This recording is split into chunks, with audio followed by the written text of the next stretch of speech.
Hi, Meg. How have you been in the past 5 minutes? Fantastic. Thank you. How are you? Extra amazing. There we go. Well, here's the thing. We realize we have a little extra time. So why not answer an extra question, especially because this one was submitted in the comments of a previous video on YouTube. I am so freaking excited that people watching our channel are starting to interact in the comments and are curious about what we have to say about their questions. So this question coming up, we're super excited. And if you guys have a question, definitely comment below because we'd love to hear what you want us to talk about. Definitely. Now, Emma reached out and asked, will I ever recover if I never listen to my mental and physical hunger? Well, it's so funny how some of these are yes or no kind of questions, and then we can elaborate. So I will just say, unfortunately, no, you cannot recover if you're not listening to your mental or physical hunger. It is just part of healing your relationship with your body and your relationship with food. I think physical hunger and mental hunger are both very different and both have so much power in your ability to heal and recover. So that's kind of like my quick version. What are your thoughts, Anne Claire? I mean, the short answer is not honoring any kind of hunger is restriction, and restriction doesn't belong in recovery. That simply does not compute. It's a different bucket. So it simply doesn't work. Now, we probably are going to share a bit more why so that you understand how that makes sense. But I just want to say, I get it because, oh my God, how freaking scary is it to be like, I'm supposed to honor hunger and that seems like so much and yada, yada. So please know that we so understand where that question comes from. And we have so much compassion for you. But yes, you're going to have to eat and honor all the hungers. I was getting excited. I could totally see how someone would ask that question because eating disorders are so sneaky.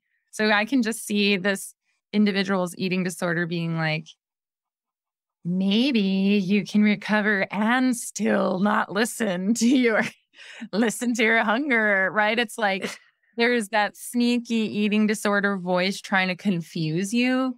And so I just want to also say, I hear a little bit of that in that question. It's so hard. Here's the thing.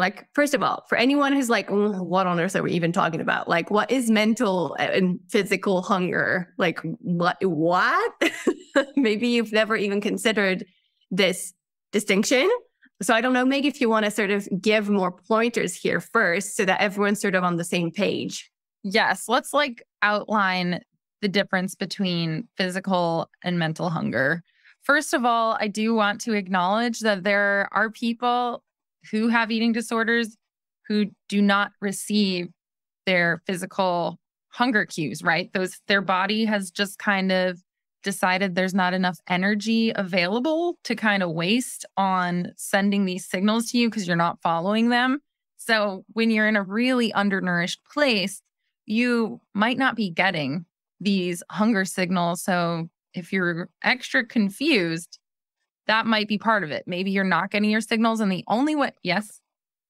Sorry. I just wanted to say, you might also suffer from other health disorders that screw up your physical hunger cues. So it might be linked to being undernourished and completely sort of cutting off the communication, right, between basically your head and your body, if we want to oversimplify it. But you might have other reasons for which this communication doesn't quite work. So I just want to add that in here because that may be applicable to some of you. And that matters for the way that you are going to approach recovery as well. That's all. Thank you for that little asterisk insert there. But yeah, so first of all, many of you might be dealing with that, which is frustrating. And so if you're not suffering from like a chronic condition that does take away your cues, like what Anne Claire kind of just added, and you have lost your signals due to like malnourishment, the best way to start working to get those back is by eating regularly and enough. So baseline, wanted to add that. But physical hunger actually manifests differently in different bodies, right? And so for me, when I experience hunger, I feel it in my tummy. My tummy definitely growls. That's when I'm too hungry, by the way. If my tummy's growling, it's like past the point of like, I should have eaten like a little while ago, right? Or maybe it's like I feel kind of like this sense of urgency, like I need to eat something. What happens like when you feel hungry, Anne Claire? Like what does your physical hunger manifest as? I get headaches and I have a really hard time focusing on what I'm doing. So I remember it was already like over a month and a half ago when I had my gum surgeries. That sort of messed up a bit with my hunger cues because your body's like, girl, we're suffering enough. We don't need to do extra gymnastics here, but you know, my body still needs to be fed. And I realized that I was just getting like slightly like lightheaded and I would have a hard time focusing on what I was doing, which was Netflix watching. So, you know, it's not exactly like it required that much attention. And yet still, I could notice that. And that comes before my stomach growls. My stomach will growl, but same thing as for you. Once I'm there, it's like it was time earlier on to actually go and eat something. So those are big ones for me. Yeah. Yeah. Feeling a bit tired. You know, the mid-afternoon slump, often actually a sign of hunger. It has nothing to do with, well, maybe you're also tired, but often you can actually help yourself out by eating a snack. So. Exactly. So that's going to look different for everyone. Like physical hunger looks different. It might not be. Hey, please talk about this with your dietitian people, right? Yeah. Like we're coaches, we're sharing examples, and we have a level of knowledge. But this is typically the sort of thing that I want you, human watching this, to go and have a discussion with your dietitian about. So yeah, just throwing that in there. Yes. And then there's mental hunger, which is like kind of a game changer, in my opinion. People don't even know mental hunger really exists. Yeah. I did not know that for the longest time. I did not know it either, and I did not have words for it, but I did have a moment in my recovery where I started honoring what I know now is my mental hunger, and that's when things got so much better for me. So like mental hunger is seeking out that satisfaction factor, in my opinion. So asking yourself, what do I want? Actually, like what do I actually want to eat? Not what my eating disorder is telling me what I should eat. It's like, what sounds good to me right now, and having the courage to honor that and actually eat that. And then you'll feel so much more satisfied in that experience. And it takes away that like mental obsession that you're having about food because you're satisfied. I don't know. Yeah, that mental obsession is where I can often spot it for clients. Because they will be talking about watching YouTube videos with people cooking all the time or recipe searching forever and not ever actually doing any of them, which is like watching videos upon videos or reading and like scrolling through cookbooks and whatever. And it's like, what are you doing? Like, what's that for? And it's like, they're getting the satisfaction from that, not from the actual food they're consuming. I was so guilty of that, by the way. I watched so much Food Network. I feel like it is now a skill, though, because I learned how to cook. I'm like, I've seen everything cooked. I know how to cook everything. I saw it all on the Food Network when I was starving myself. But, you know, I say that like jokingly, like it was not good, but I definitely turned to the Food Network to satisfy that like hunger, that mental hunger. And by the way, if you're obsessing over food, dreaming about food, thinking about food, obsessively planning food, that's also a sign of hunger. Yes. That's the thing, right? It's like if you spend the entire day thinking about food, you're probably not eating enough of it. That's hunger. Yep. And it doesn't really matter at the end of the day if you call it physical or mental. You hungry, you need to eat. Yeah. Your body, isn't it kind of cool? I love that your body, like maybe it knows you don't respond to physical cues, right? Some part of it's like, this ain't working. So then it starts getting really crafty and it will be like, think about food, just obsess about food. Get the hint yet? Like, Mm-hmm. have you gotten the hint?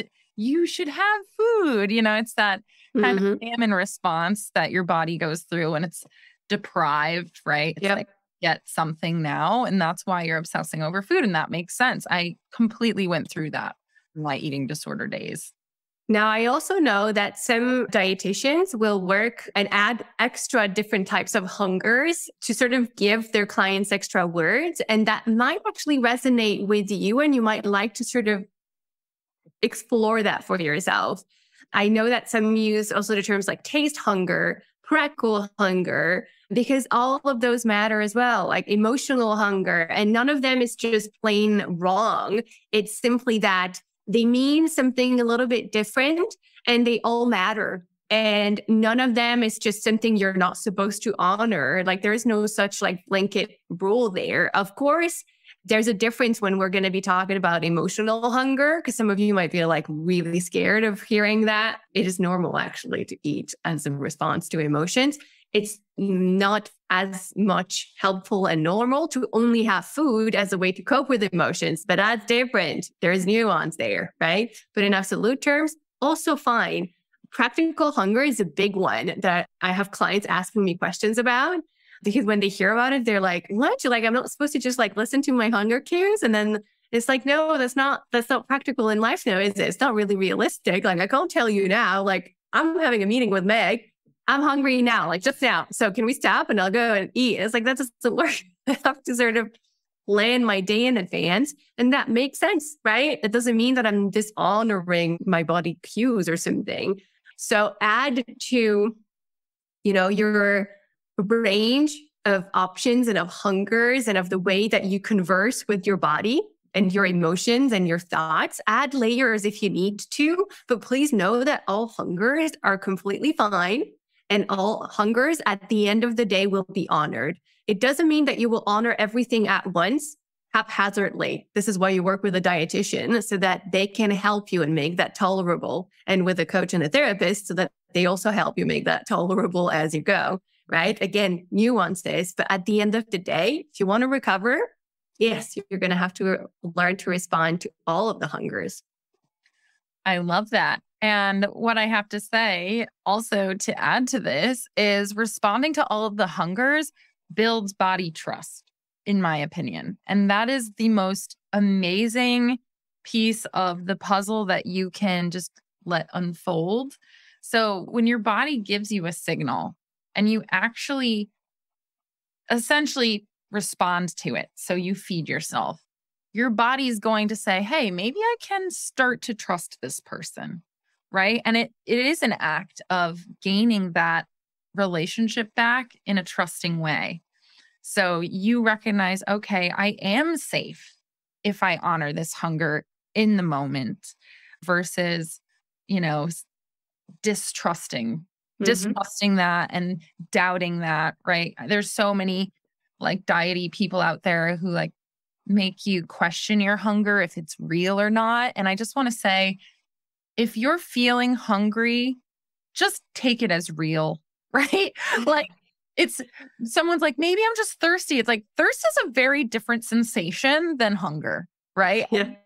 To me, it sounds like someone telling me like, maybe you have to pee. And it's like, no, like different body sensation. I know the difference. It's my body. I can hear it. Like, thanks, but no, I'm fine. Yeah. So like you're hungry, own the fact that you're hungry. And the best thing you can do is respond to it. Don't push it off because it's not the right time according to your eating disorder. Like it's okay to maybe have a little extra snack here or there at a time you're not used to eating or that's off your schedule, because I want you to start building up that trust with your relationship with your body, and your body will thank you. It will be grateful that you are feeding it. It's just like it's like taking care of a child, right? If your kid's asking for food and you're like, no food for you, like you can't eat right now. It's like, is that kid going to trust you to take care of them? Really? Mhm. I like to think of your body as like a little extra responsibility. Like, yeah. No, and you're so right. And I love that you added this piece because often there is this sort of like split that we make between like we have to do the eating and the food part of the recovery. And then there's a separate piece that is the body trust and the body image. It's like they're linked, they're one and the same. If you don't show respect and you don't honor your body's cues, how do you want to have a decent relationship with it? And your body image is basically your relationship with your body. And it's made out of, in part, behaviors, and feeding your body when it's hungry fits in that box. So use this if you need to, but when you honor your hunger cues, you're building a better body image at the same time. Yeah. So if you feel shit about your body and you feel really crap about what's going on, please know that what you're doing is actually building a much better foundation for you to have a much healthier and more compassionate and gentle and kind relationship to your body and its image. I love that. We can take it a step further too, by the way, and say, if you are responsibly showing up for your body, that does increase self-esteem and sense of self-worth because you're like, I'm a responsible human. Look at me be kind to myself. Look at me take care of myself. And I do find that those small compassionate acts towards your body helps with the self-concept, right? You're like, definitely, wait, I'm not constantly betraying my soul, not constantly violating myself. I'm actually handling myself with care and compassion. And I do find that increases confidence. So if you guys are looking for confidence boost, start eating regularly and enough and honoring those signals. I love that. Yeah. So I think do we want to keep it short and sweet, Anne Claire? I think so. Thank you so much for submitting that question, dear human. And if anyone has extra questions, like Meg said earlier, please feel free to type them in the comments below. And we'll make sure to answer as many as we can in the coming weeks and months. Yes. Thank you for the questions and big hugs to everyone. Thank you guys for watching. Bye, Anne Claire. Bye. Bye.